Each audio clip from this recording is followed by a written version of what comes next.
Have you ever herded cats? Well, I have. Welcome to today's Mighty Mini Monday. If you've ever wanted to know the difference between imperative and declarative, today's episode is the right day for you. 3, 2, 1, 0.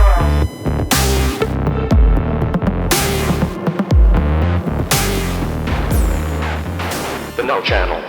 Hello and welcome to another Mighty Mini Monday. Today's Mighty Mini Monday is a little bit different. I had originally wanted to do an introduction to a tool called Kept that was released by Google about a month ago.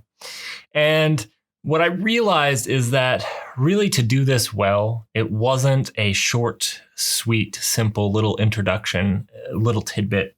It was really a deep dive into why these different types of tools for package management keep popping up and what problems they're trying to solve and how you can use them in the ecosystem to how to leverage them in the ecosystem to better suit your needs. And really, I think that's going to be more like a 45-minute video, and I didn't want to cut it short. So in the interim, we're going to do a quick little section on imperative versus declarative. So if you're new to the DevOps area, if you're new to Kubernetes, imperative and declarative might confuse you a little bit, but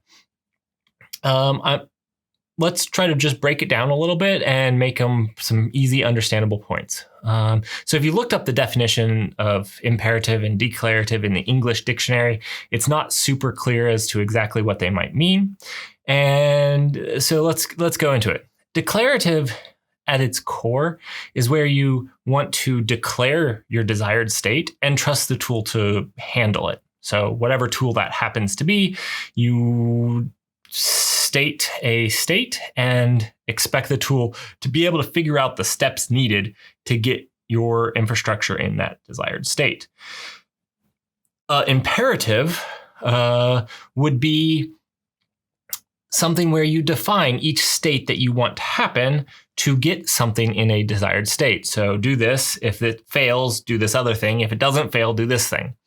And so this is the definition, the difference between imperative versus declarative. Imperative is basically you telling things to how to do things, and declarative is you're declaring something. So Kubernetes is very much embraces the declarative, although there are imperative aspects of anything. It is very much a declarative system, and the community as a whole has embraced the declarative style for a lot of reasons. You want 3 pods running. Okay. You don't want to tell it how to keep maintaining or checking on that. That's what Kubernetes is supposed to be doing, and maintaining how many pods you have. So now we have prepared a little skit that hopefully everybody can find a little bit fun, kick their Monday off with a good start, and learn something about computer science from a 4, 7, and 8-year-old. Chaos bot. Declarative bot. Imperative bot. Declarative bot. Build me 2 blue towers with red squares on top. Imperative bot. Find a red square and stand it on its end. Then I want you to find a yellow block and stand it on its end, on top of the red block. Affirmative.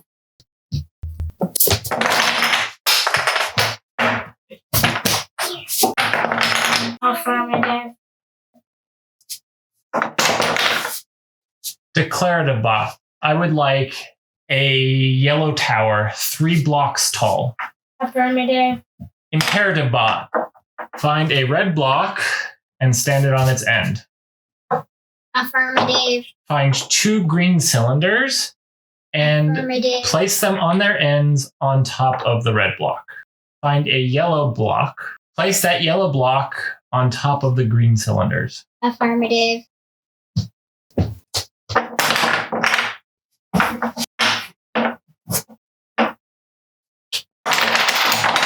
Well, I hope you enjoyed that display half as much as I enjoyed making it. It was fun getting to do one of these with the kids and hopefully kind of showing off the difference between it.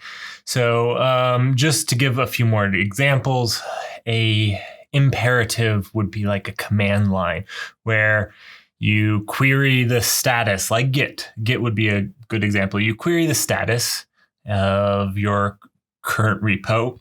And then depending on the status, you give it other commands to get it where you want it to be. And then a good example of declarative would be Terraform. In Terraform files, you describe how you want your status to be, and then you ask Terraform to do it for you.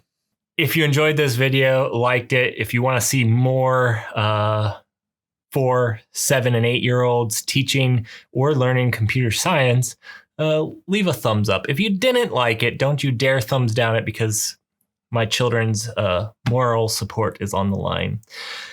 I assume if you're still watching at this point that you did enjoy it. Stay tuned. Later this week, I have 2 videos in the pipelines. I am setting up my home cluster and I am working on the whole package management for Kubernetes. So Helm, Kustomize, Kept, operators. I think that there's a lot of confusion with all of them and how they fit and which one does what and what are they good at. And I'm making an entire video. It's going to be awesome. It's going to be like 45 minutes long. So make sure you get popcorn when you start watching that one. And I will see you in the next video.